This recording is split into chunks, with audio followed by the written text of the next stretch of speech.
হ্যাঁ ভিউয়ার্স, আজকে চলে আসছি সেই মাগোমা ঝিলুঝি গানের গ্রামের বাড়িতে, এবং রাস্তা দিয়ে যেতেই রাস্তার পাশেই তার বাড়িটা, সেই খালেক দেওয়ানের বাড়ি, এবং গেটটা খুব সুন্দর করে সাজানো। ভিতরে ঢুকতেই যে বিল্ডিংটা দেখা যায় সেটা হচ্ছে আরিফ দেওয়ানের বিল্ডিং। এই আরিফ দেওয়ানের বিল্ডিংয়ের সামনে গোল্ডেন আকারে সাজানো এবং সুন্দর করে লেখা আছে আরিফ দেওয়ানের বিস্তারিত এখানে। এবং তার ডান সাইড দিয়ে গেলেই এই খালেক দেওয়ানের দরবার দেখতে পাওয়া যাবে। এই সেই খালেক দেওয়ানের দরবার। দরবারের ভিতরে যখন যাচ্ছি দেখে অসাধারণ, একেবারে হালকা আকাশি কালারে করে রাখছে, এবং এটা করে রাখছে এই খালেক দেওয়ানের নাতি, যে কিনা এই খালেক দেওয়ানের সাথে দীর্ঘ সময় পার করিয়েছে। এই খালেক দেওয়ানের পুরো স্মৃতিগুলো এবং এই গানটাকে ধারণ করার জন্য এই খালেক দেওয়ানের নাতি এখানে এটা তৈরি করে রাখছে খুব সুন্দর করে।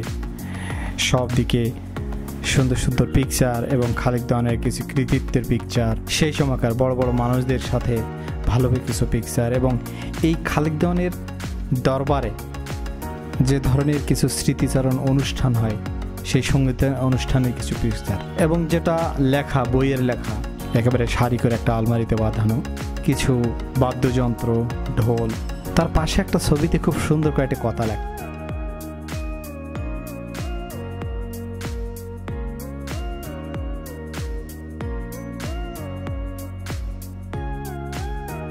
এরপরে এই দরবার শরীফের পাশেই একটা সুন্দর করে সাজানো আছে সেই খালেক দেওয়ানের মাজার। মাজারটা একেবারে মাঝখানে এবং চতুর্দিক ফাঁকা জায়গা, এবং মাজারের পাশেই একটা মাঠ আছে, যে মাঠটা একটু বড় করে। এখানে বছরের নির্দিষ্ট একটা টাইমে এখানে মেলা বসে, এবং এর চতুর্দিকে ঘুরে দেখলাম মাঝখানে মাজার, এবং এই মাজারের চতুর্দিকে বেশ অনেকটা জায়গা রাখা আছে, এবং এই জায়গাটা আমি চতুর্দিক রাউন্ড দিয়ে দেখলাম। এবং এই মাঠটা মোটামুটি একটু ছোট, খুব একটা যে বিশাল বড় মাঠ তা না, এবং বর্তমানে ঘাসে একেবারে ভরা সেই মাঠটা।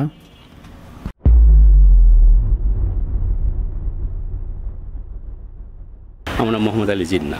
থার্ড জেনারেশনের মধ্যে আমি একজন আছি। তার 4 ভাই ছিলেন, তার মধ্যে 2 ভাইয়ের অবদানটা বেশি। বড় ভাই ছিল হাজী সোবহান আলী, ছোট ভাই ওয়াহেদ আলী।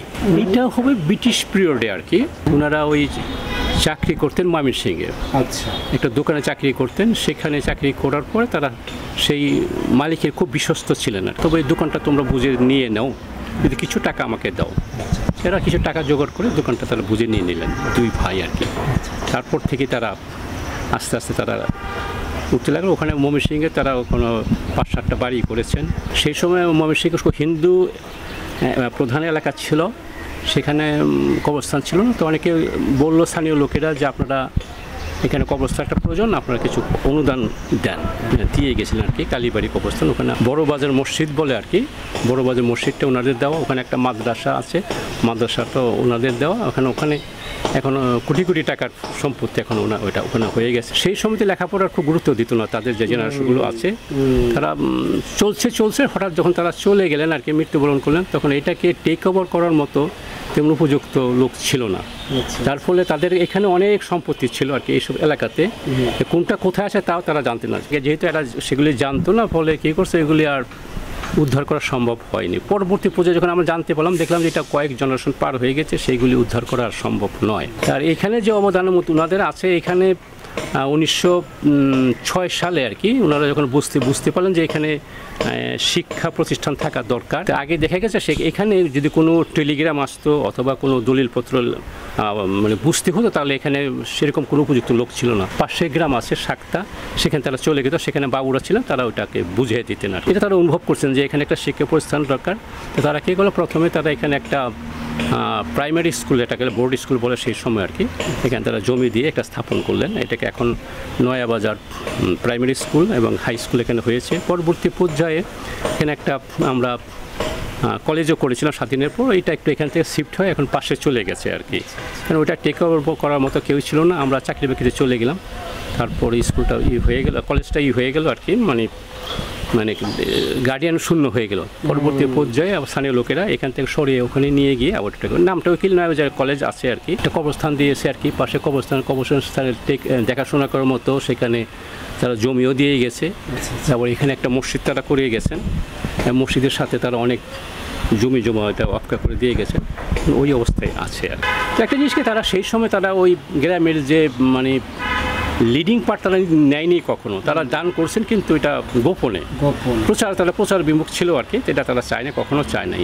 তো আপনি ভালো থাকেন আর কি, আপনিও দোয়া করবেন যাতে করে গ্রামের যে ঐতিহ্য আছে, গ্রামের যে কী বলবো, যে গ্রামের যে অনেক কিছু যেটা রয়ে গেছে, এটা পর্দা আড়াল রয়ে গেছে, সেটাকে আপনারা তুলে ধরবেন যেন মানুষ জানতে পারে।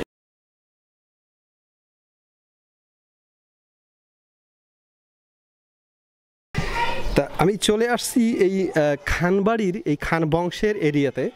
এই এরিয়াটা যেখান থেকে দেখা যাচ্ছে মূলত এখন যদিও পরিবর্তনের ধারা পরিক্রমায় পরিবর্তন হয়ে এটা চলে আসছে আধুনিকায়নে, হয়তো পুরনো কিছু ভাঙচুর হালকা পাতলা কিছু বিল্ডিং পাওয়া যাবে, আমরা সেটাও দেখব এবং নতুন যে পরিবর্তন এই পরিবর্তনটা আমরা দেখার চেষ্টা করব এবং এই খানবাড়ি সম্বন্ধে, এই খানবাড়ির পুরনো ইতিহাস সম্বন্ধে কিছু জানার চেষ্টা করব। খানবাড়ির যে একটা বংশের যে ধারা পরিক্রমায় পরিবর্তন, এই পরিবর্তনগুলো জানতে পারবে পরের প্রজন্ম। ভিউয়ার্স, বলা বাহুল্য সেই 1800 সনের একটা বিল্ডিংয়ের সামনে দাঁড়িয়ে ভিলেজ ফ্যাকশন থেকে নুরিফাত কথা বলছি। যে বিল্ডিংগুলো এই ইতিহাসের পাতার থেকে নিতে গেলে হয়তো কথা বললে বলা শেষ হবে না এগুলোর কথা। এর যে এখন এই আধুনিক পর্যায়ে এসে, এই ডিজিটাল যুগে, স্মার্ট যুগে এসে এই বিল্ডিংগুলো একটু হলেও সাক্ষী হয়ে দাঁড়িয়ে আছে, ঠাঁই হয়ে, যে আমি আজও দাঁড়িয়ে আছি সেই 1800 সন থেকে। প্রমাণ দিচ্ছি যে ইতিহাসের পাতার কিছু অংশ, ছেঁড়া অংশ আজ এই বিল্ডিংগুলো আমরা দেখতে পাচ্ছি, হয়তো বা আগামীতে এগুলো থাকবে না। এই যে শত বছর পুরনো বিল্ডিংগুলো আমরা দেখি, এগুলো আসলে কি দিয়ে বানানো, কিভাবে বানানো, তখনকার জমিদাররা কি চিন্তা করতো, তখনকার সায়েন্স কী ছিল, এগুলো আসলে এখনও গবেষণার বিষয়। এই খানবাড়ির পাশেই যে এই গ্রাম, বর্তমানে আমরা ব্রাহ্মণসুর চিনি, যেটা আগে ছিল ব্রাহ্মণরা, সেই ক্ষেত্রে এখন পর্যায়ক্রমে সেটা বামনসুর নামে পরিচিত হয়ে গেছে। এই বামনসুর গ্রামেরই এবং এই খান বংশ আমরা দেখব এই বাড়িটার চতুর্দিকে ঘুরে ফিরে। ভালো মন্দ কিছু অংশ এখনও টিকে আছে, যেটা হয়তো এর গন্ধ এখনও নাকে লাগলে সেই অথেন্টিকতা খুঁজে পাওয়া যায়। ভিউয়ার্স, খানবাড়ির সেই পুরনো ইতিহাসের একটা সাক্ষী বলবো। সে সময়ে যে রাজবাড়ির বা জমিদার বাড়ির মা বোনরা যে আয়নায় নিজেকে দাঁড় করাতো, নিজেকে দেখতো, সেরকম একটি আয়না, যেটার ওজন অনেক বেশি, যেটা আসলে হাতে একটা লোক ধরে উঠা তোলা একটু কষ্টকর, এরকম একটা ওজনওয়ালা জিনিস। এবং যে ঘরটাতে আছি, একটু আগেই আমরা যে বাহিরের দৃশ্যটা দেখলাম, সেই ঘরের ভিতরে আমি, এবং ঘরের ছাতিটা যদি দেখা যায় তাহলে এরকম, এখানে যে কাঠগুলো আছে, বলা যায় যে এখন এই 2024 সালের যে কোনো লৌহ থেকে থাকে সেটাও হয়তো দুর্বল হবে, কিন্তু এই যে কাঠগুলো দিছে, যেগুলো শত বছর ধরে কালের সাক্ষী হয়ে আছে, এই কাঠগুলো যেগুলো হচ্ছে মানে দেখলেই বোঝা যায় যে মনে হয় যে শত শত বছর ধরে একটা ওজনকে বয়ে নিয়ে আছে, দাঁড়িয়ে আছে একদম স্পষ্টভাবে, কোনো একটু বেঁকে গেছে যে তাও না। সৌভাগ্য যে ভিলেজ ফ্যাকশন থেকে এই ধরনের একটা জায়গা আমি তুলে ধরতে পারছি। দেখা যাচ্ছে যে এত পুরনো বিল্ডিংয়ের গাঁথনিটা কোনো সিমেন্ট বা শক্তিশালী কিছু না, জাস্ট সুরকি এবং মাটি দিয়েই মনে হয় করা। যদি এভাবে ধরে দেখি তাহলে জাস্ট একটা ইটের সাথে মাটি লাগাই দেয়া, একটা মাটি লাগাই দেওয়া হয়েছে, সুন্দর মাটি, শুকনো মাটি, একদম দোআঁশ মাটি। মাটিটা দেখতে মনে হচ্ছে যে অনেক নরম, আসলে না। মূলত এখন যেটা হয় যে গবেষণা করে সায়েন্সভাবে সেই সিমেন্টও একটা মাটি, সেই মাটি দিয়ে শক্ত করা হয়, কিন্তু তখন হয়তো এই প্রসেস ছিল না। কিন্তু যে প্রসেসেই করতো, যে মাটিগুলো দেয়া ছিল, মাটিগুলো মনে হচ্ছে যে উই পোকার মাটি বা জানি না সেটা কি হবে বা ছিল, তো দেখতে এখনো সেটা শক্ত কঠিন। যদিও এটা আগামীতে ভিনিশ হয়ে যাবে, কারণ এখানে নতুন ফাউন্ডেশন দিয়ে বিল্ডিং হবে।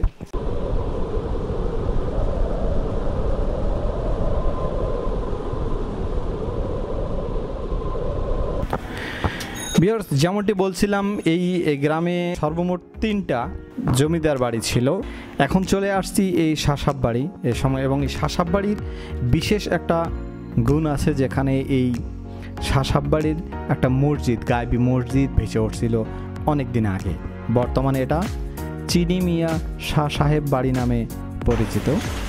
এখানে চিনি মিয়া শাহ সাহেব বাড়ির পাশেই যে বড় মসজিদ আছে, এবং এই গ্রামেরই যে একটা পুরনো ঐতিহ্য মসজিদ বলা যায় এই বামনসুর গ্রামের, এবং এই গায়বী মসজিদের পিছনেই একটা কবরস্থান আছে। এবং এখানে যে এই শাসাব বাড়ির যে পীর আগমন ঘটেছিল, তার প্রথম পীরের নাম হচ্ছে পীরে পীর তাকনিশিরে বংশধর চিনি মিয়া শাহ সাহেব।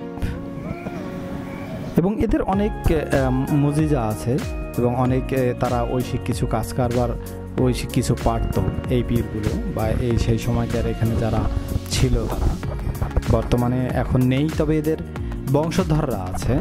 এবং এই মসজিদ যে ছিল, যে মসজিদটা গায়বীভাবে উঠছিল, এই মসজিদটাও এখন নেই। এই পীরানে পীর তাকনিশির বংশধরদের, বর্তমানে বংশধরদের কথা অনুযায়ী, এবং এই পীরে পীর তাকনিশি প্রথম আগমন পীরে পীর তাকনিশি, এনার বংশধররাই এখানে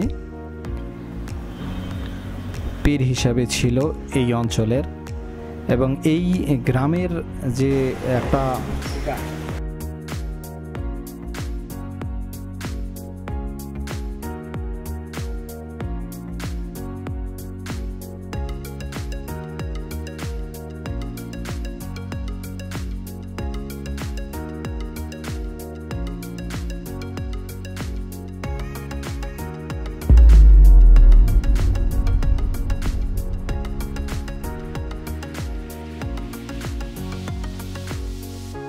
ডানে বামে অলি গলি ঘুরে বেড়াচ্ছি, তখন দেখতেছি রাস্তাগুলো একেবারে ছোট, এই একটা অটো বা দুটো অটো কাটাকাটি হবে এরকম।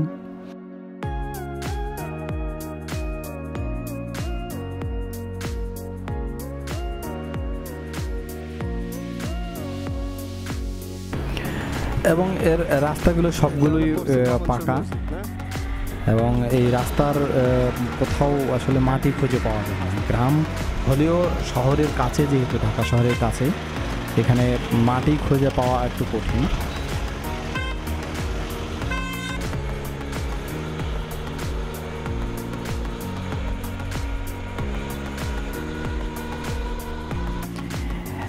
মন্দির আছে, 3টি মন্দির চোখে পড়বে।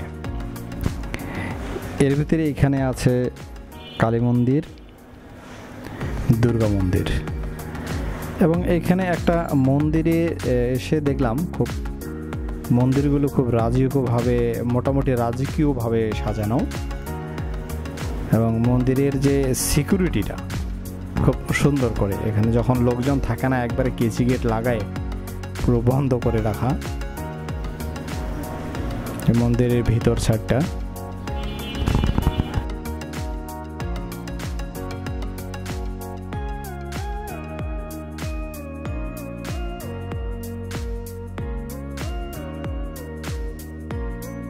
এটা হচ্ছে শাক্তা ইউনিয়নের বোর্ড অফিস, এবং এই গেটটা বাস্তবায়নের উপলক্ষে এখানে 2022 খ্রিস্টাব্দে বাস্তবায়িত হয়।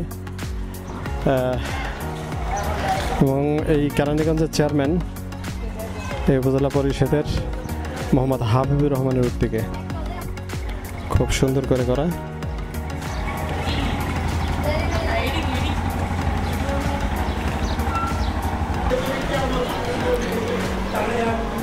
একটু এই বামনসুর গ্রামে ঢুকতেই আটিবাজারের এখানে একটা প্রাইভেট স্কুল, এটা হচ্ছে পূর্ব বামনসুর জামে মসজিদ এবং এই জামে মসজিদটা কিছুটা অংশ বলা যায় পুকুরের উপরে, যেমনটি বলছিলাম পুরো মসজিদটা পুকুরের উপরে।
ভিউয়ার্স, এই বামনসুর গ্রামের পাশে নয়াবাজার স্কুল থেকে একটু সামনে আসলেই এই গরমে প্রচণ্ড তাপে সুন্দর জিনিসটার কথা সবার আগে মনে পড়বে, সেটা হচ্ছে লাচ্ছি।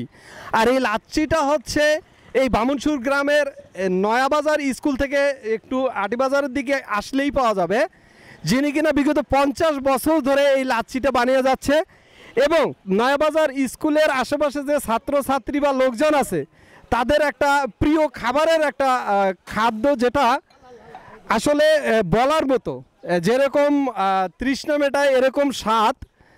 এবং এখানে শুধু আজকের জন্য না, বিগত আরও 20-25 বছর ধরে এই এলাকার ছাত্রছাত্রীরা এই দুপুরে স্কুল থেকে বের হয়ে এই শরবতটা না খেয়ে যায় না এখান থেকে। কত করে গ্লাস নেন মুরব্বী? 30 টাকা 20 টাকা। 30 টাকা এবং 20 টাকা। এটা যদি ঢাকা সিটির ভিতরে হয় এটার দাম 50-এর উপরে। এটা হচ্ছে পশ্চিম বামনসুর জামে মসজিদ। আমি ঠিক মসজিদের সামনে, যেটা রাস্তার সাথে লাগানো, এবং এই রাস্তার ঠিক উল্টা পাশেই একটা বড় পুকুর আছে। যেমনটি বলছিলাম যে এখানে পুকুরের উপরে একটা মসজিদ আছে, আর এই মসজিদটা হচ্ছে পুকুরের ঠিক পাশেই, যেটা সচরাচর দেখা যায় না যে গ্রামের মানুষ এসে পুকুরে গোসল করবে। তো এর পাশেই এই নয়াবাজার স্কুল হওয়ার সুবাদে এই বড় পুকুরটাতে দুপুরবেলায় আসলে গা ভিজায় এখানকার ছাত্ররা, এবং সাথে এলাকাবাসীও যোগ হয়। দেখা যাচ্ছে তাদের ব্যাগ রেখে তারা একদম নেমে পড়ছে। মজার বিষয়, এখানে ছাত্ররা আসে বাসার থেকে ওই নিয়ত করে যে আজকে স্কুল থেকে বের হয়ে পুকুরে গোসল করব। এই গরমের সময় পুকুরে গোসল করা, এবং আরও মজার বিষয়, পাশে লাচ্ছি খেয়ে এই পুকুরে এসে লাফ দিয়ে গোসল করা, খুব অসাধারণ একটা মজা।